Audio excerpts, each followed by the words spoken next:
Welcome to Career Tools. This week, don't hoard information. The questions this cast answers are: should I share the knowledge I have? What is the benefit of sharing knowledge? And when should I share my knowledge?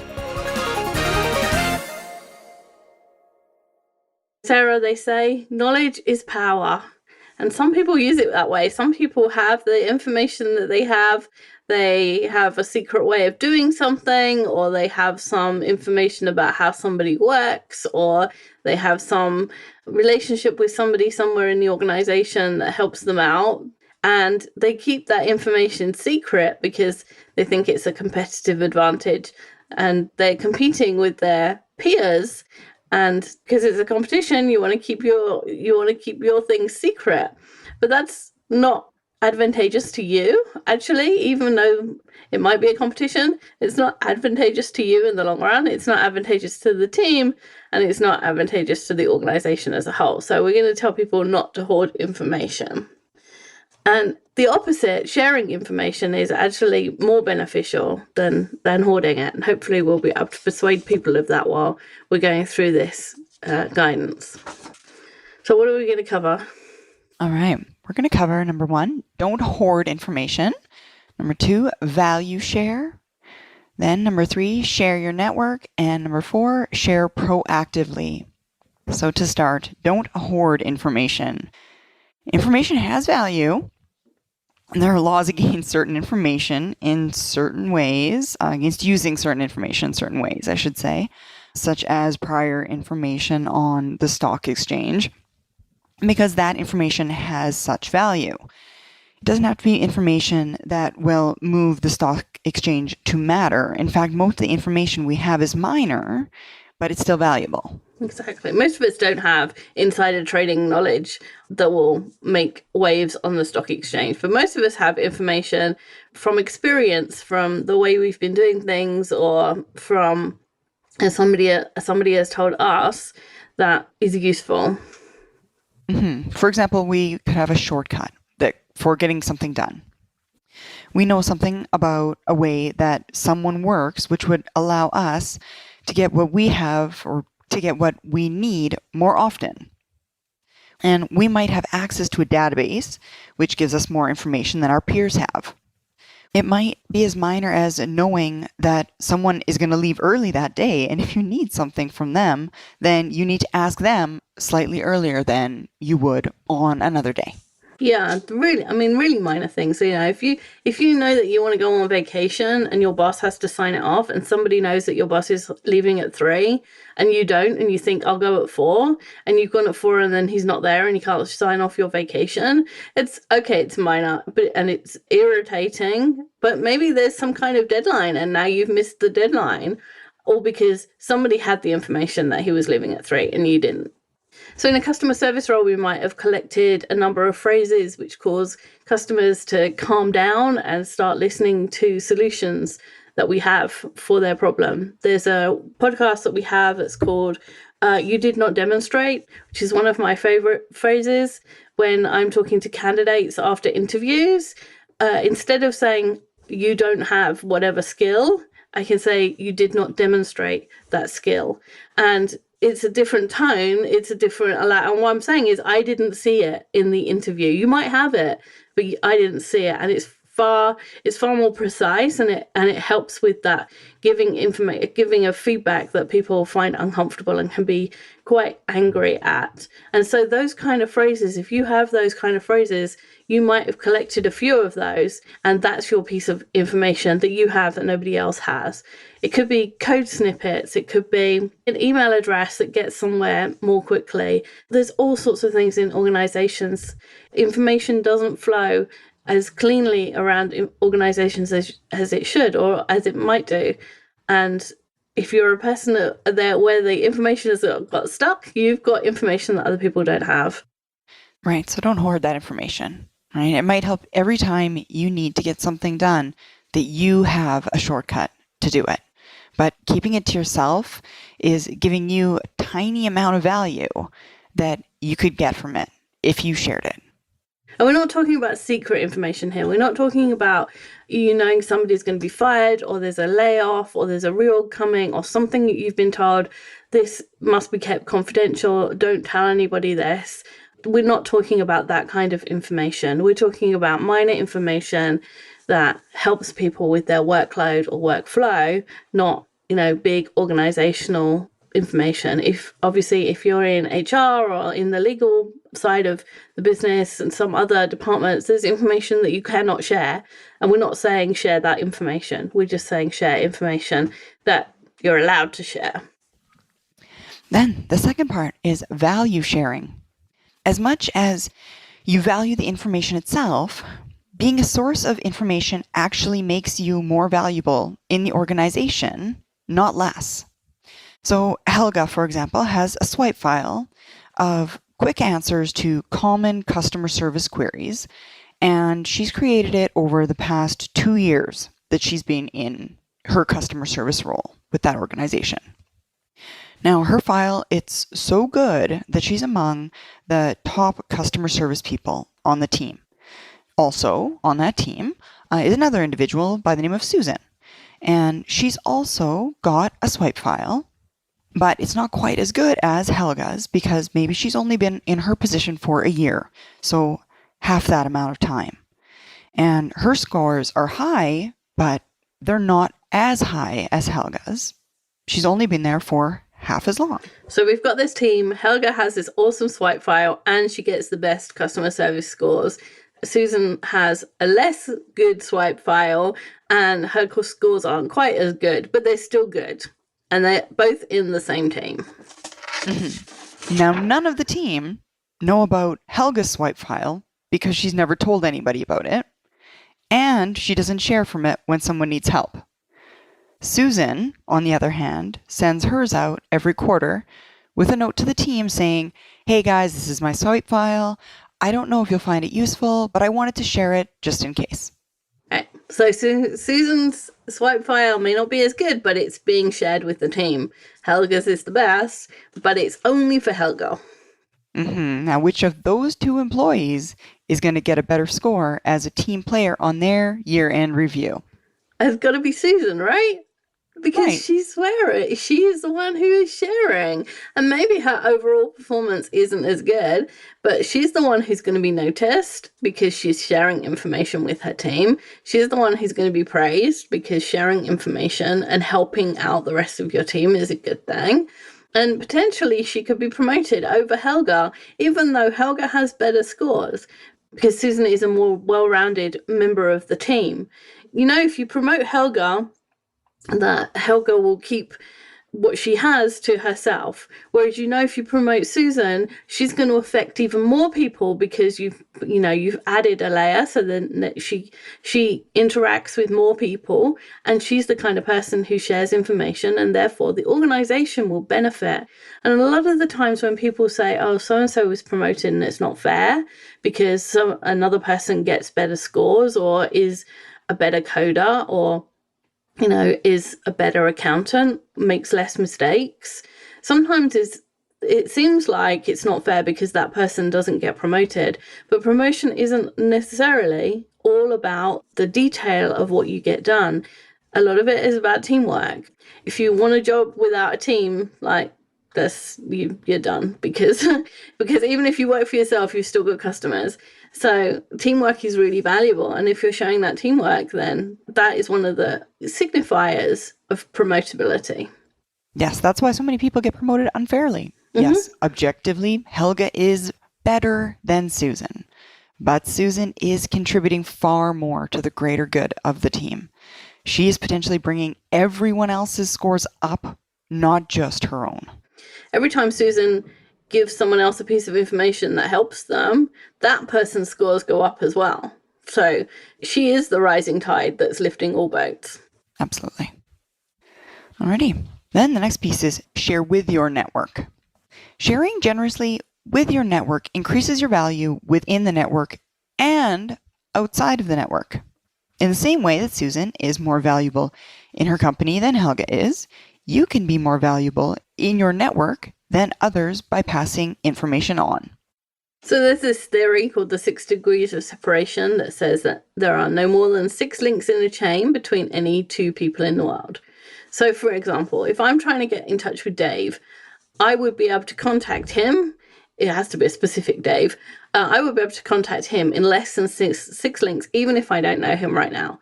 So it will work like this. I know Bill from church. So Bill and I go to the same church. Bill knows Fred because Fred is his next door neighbor. Fred's wife knows Dave's wife because their kids go to school together. And so I can pass a message from me to Dave in 3 connections, through Bill, through Fred's wife, to Dave's wife, to Dave. And pieces of information may not be valuable in the people that you know in your first degree of relationship. So I might have a piece of information like there's a job opening in my company. And that might not be useful for Bill because Bill doesn't do that job or isn't looking for a new job or whatever. But it might be useful to Dave because he is looking for that kind of job. And so by sharing the information with Bill, I share it kind of with his network and that network and so on until it gets to someone for whom it's valuable. So sharing that information causes my value in the network to go up. And, if I didn't share that information with Bill, if I hadn't said to him, hey, I know you're not an HR guy, but we're looking for an HR guy in our company. So if you know anyone, just let me know or send me their resume so that I can check them out. Then if you hadn't done that, you might have missed out on Dave as a great hire just because you didn't think, oh, well, I'll share this information, even though it's not obvious how Bill's going to help me. If you didn't do that, then you'd miss out on Dave as a great hire. Absolutely. So the next one is share proactively. Some people fear that if they share information, they will become the person that everyone comes to and they're going to be overwhelmed helping people. In your office, there's probably one person who knows everything about how the computer system works, and people will always go to her, usually without even doing their due diligence first. Yeah, right. To figure things out on their own. There's always that person in the office. Oh, go see Sarah. She's the person who knows how to do that. Or we're out of stationery. Oh, go see Jane. She does the stationery, or she knows about the stationery. And it's nothing to do with Jane or nothing to do with Sarah. And yet they end up being that person. The go-to for that thing. So it can be logical that if you do have that information, like say you know something about how the stationery cupboard gets filled, if you know that information, not to tell people because you don't want to end up being the go-to person and being constantly interrupted because people want to know about stationery when you're the senior accountant in the department. I once worked in an office where a senior person had a desk that was right by the entrance to the open plan office. And so everybody would come in and then ask them as if they were the receptionist, hey, can you tell me where so-and-so is? And this poor woman was like a senior something. I can't remember what department I was working in, some kind of an analyst. She was like a senior analyst. And all people ever asked her was, hey, can you tell me where so-and-so sits? And in the end, they moved her because it was just because it was the first desk. Everyone just assumed that she was the receptionist. And she couldn't get any work done. So that can happen. That can absolutely happen. And this is where sharing proactively helps you. Mm-hmm. The first time someone needs that information that you've got, write it down in a way that can be accessed by other people. So share it immediately. So, for example, let's say that you have the trick to filling the printer with new toner. You don't want people coming to you every time the printer needs to have the toner refilled. It's one of those tasks in an office where nobody can do it except a couple of people who have the knack. And if it's you, write down the instructions and stick them to the printer. Take photos or even a video and put them on a shared drive and let everyone know where the instructions or the videos are, and they'll disturb you much less. Yeah, we use Camtasia. I use Camtasia because I'm often the person who knows how to do something on our website, partly because I'm involved in developing it. And so I often just do a quick Camtasia video of, okay, this is what you're going to do. You go to this page and this page and this page. And sometimes it's only 3 clicks or 4 clicks. And it's really simple. But if you don't know how to do it, it's impossible to guess. If Maggie doesn't know how to do whatever it is that I know how to do, she has to call me because she can't guess what it is. And so those simple videos are really useful. People can watch them at their own pace. They know where they are. They can watch them over and over again, and I don't have to keep explaining it. They're much more useful than I thought they were going to be when I first did them. And we also have instructions in writing for certain things, and it's much easier for people to know that, oh, if I'm doing our customer service queue, I know where the instructions are, and I can remind myself, oh, what do I do with this one that doesn't come up very often? And it makes people self-sufficient, and they can solve their own problem right then. They don't have to wait for me to be available, and they don't interrupt whatever it is that I'm doing to ask me a question that I might have been asked 20 times before. I save myself time, and I think the people who are able to solve their own problem, that gives them a kind of feeling of, hey, I solved that one, even though I watched a video, but now I know how to do it, and that's a good thing. Mm-hmm. And now I know how to learn to do it in the future. I don't have to rely on Wendy when I need stuff, because she's busy, and I don't like bugging her all the time. Yeah, it works really well, even on the most minor things. Exactly. Another example might be when you went to a convention and you heard certain information about a competitor. Even if you are not in sales, you might want to share that with your sales team. They probably won't ask. They might not even know that you went to Drupal Camp 2017, for example. Even if they did, they wouldn't know what kind of things were going on there or what you might have overheard. Those are things that you might want to share with them. It's amazing what we know that we assume that other people know when that's not the case. Often we'll go to something, or we'll see a headline, a newspaper headline, or some memo that's come out from corporate, or so-and-so's had a conversation with somebody else, and we just assume that all the people around us know the same thing. So your sales, you might assume, oh, the sales team know that people go to Drupal camp, but of course people do, because that's the biggest thing that there is in the year. And of course there's other people, competitors of ours there, that use the same software. So if they wanted to know, they'd ask. But if people don't know what you know, they don't know to ask. And so you have to share it proactively. Exactly. And sometimes you're going to be wrong, and the information you share won't be helpful, or it's already known. But it's far better to share that information proactively than it to be found out later that you knew something and you withheld it. Even if you didn't do it deliberately, you weren't deliberately withholding it, you just didn't think it was important enough to share, you can still find yourself the bad guy because you didn't share information when you could have. Yeah, maybe you know something about a customer shipment and you know it's going out late for whatever reason. And maybe that reason is something minor, and the customer doesn't mind that it's going to be 12 hours late or 24 hours late.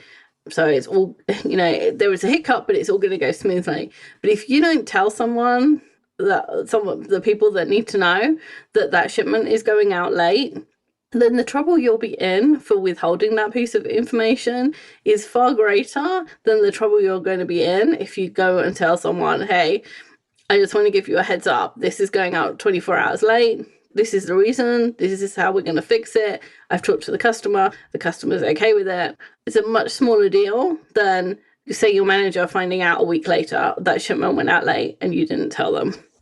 So sharing information is a good thing, and sharing it proactively is a really good thing. Sharing information makes you more valuable in your team.